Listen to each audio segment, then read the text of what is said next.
Have you ever experienced that thing where you hear somebody speak and then you automatically think, oh, I'm not going to listen to anything they have to say? Is it possible that you do that more often with women? Is it possible that we have a collective unconscious bias that women's voices are not the voices of leaders?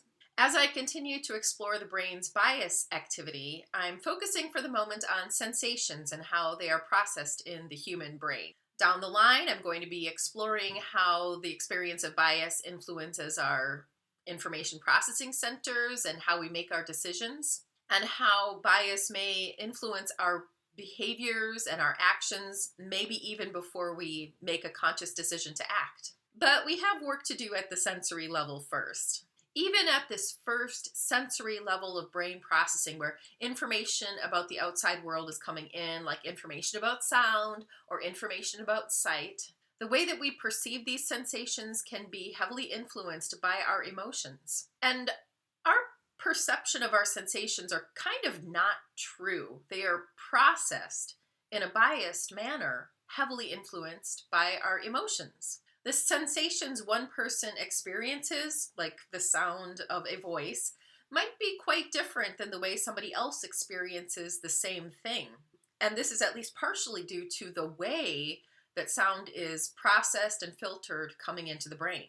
I have been considering how auditory sound information enters the brain. In the last few years, biotechnology has advanced to the point where we can understand at a cellular level exactly how information is processed in the sensory cortex. For example, sound is processed in the auditory cortex. And it turns out that bias heavily influences the cortex. And the auditory cortex, the cerebral cortex in general, is considered our highest level of thought, where we think that we are having a true, logical, rational understanding of the world.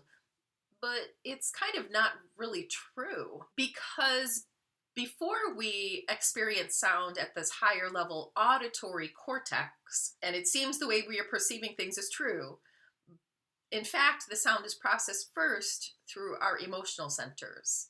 The time course is something like 30 milliseconds after stimulus for the emotional centers of our brain, but 200 milliseconds, a full fifth of a second after the stimulus, our auditory centers, our auditory cortex finally experiences that sound. And it's only at that 200 millisecond time course that we ostensibly have a reasonable understanding of what it is that we actually heard. But by that time, our emotions have really already filtered what's coming in. Plus, at a cellular level, we now have reasonable evidence that these auditory centers, especially the amygdala, which is kind of known as the brain's fear center, and the ventral tegmental area, which is an important part of the reward pathway, both of these send signals into the auditory cortex. So first of all, they received the information first. Second of all, they start to amplify their own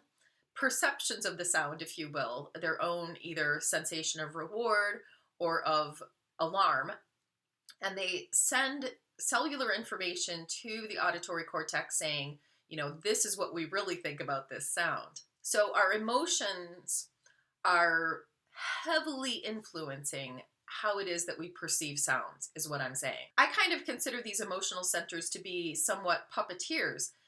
They really are controlling our perceptions of sounds to a level that we haven't really fully understood until about the last 5 years, when we had the technology to understand exactly how these neurons interacted with each other. To my understanding, the lesson here is clear. We can consciously overcome our impulsive, unconscious emotional reactions to a stimulus, such as a sound stimulus, such as the sound of a woman's voice. We can overcome these things. We can consciously understand at a logical, rational level that a woman's voice can be every bit as capable of leadership as a man's voice. But in fact, we have to work harder at overcoming these assumptions, these unconscious assumptions, than we'd really realized. That our emotions are influencing our conscious rational thoughts more than we realized. Where do these unconscious biases actually come from?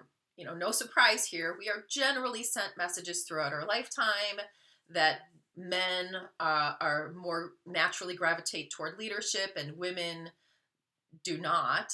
So that when we see a woman in leadership, it's much easier to take her down and disrespect her. For example, when you hear her speak, and in your mind you see this pattern of, oh, I've heard a woman's voice like that before, that is nothing to be respected, I'm not going to listen to her words, I'm not going to respect what she has to say.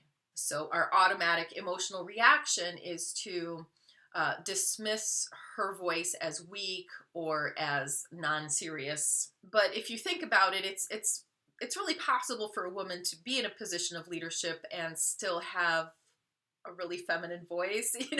I've seen this kind of alarming trend where women try to drop their voices, try to speak more, in a deeper voice, and because we perceive that as more rational. So women are thinking about every single word that they say, and they're thinking about how they're perceived at every moment, rather than spending their energy thinking about, like, how am I going to lead this corporation? How much influence do you have? I don't know that I have any more influence than anybody else who is an advisor to the president. Being the first woman elected president, and what that would mean for our country, and particularly what that would mean for, not just little girls, little boys too, that's pretty special. If we want to overcome these biases as a society, we need to continuously be working at it. We need to constantly be sending messages through the auditory cortex that, in fact, women don't have weaker voices necessarily. But that effort would require us to be consciously aware of our biases and work to overcome them. Unfortunately, there is shame paired with admitting to having a bias, even though it would seem it's a natural consequence of living in a society that you're going to pick up on some biases. There's nothing really wrong with having biases. But you do have to go to that step of saying, yes, I have this bias. I'm going to work to overcome it. We have work to do. So since I've put out a number of videos on how the auditory cortex works, and I've kind of started to tell this story of our emotional centers and their influence on the auditory cortex, I want to move on to the visual cortex and structures within the brain that are responsive, for example, to perceiving faces.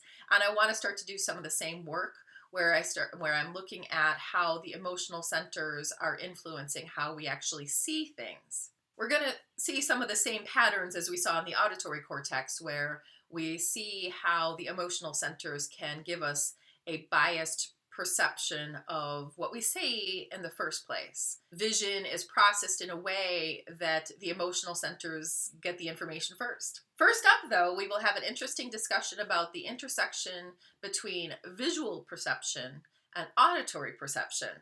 How much do they influence each other? As secretary, how many words per minute could you type? And how does President Obama like his coffee? I really regret doing this.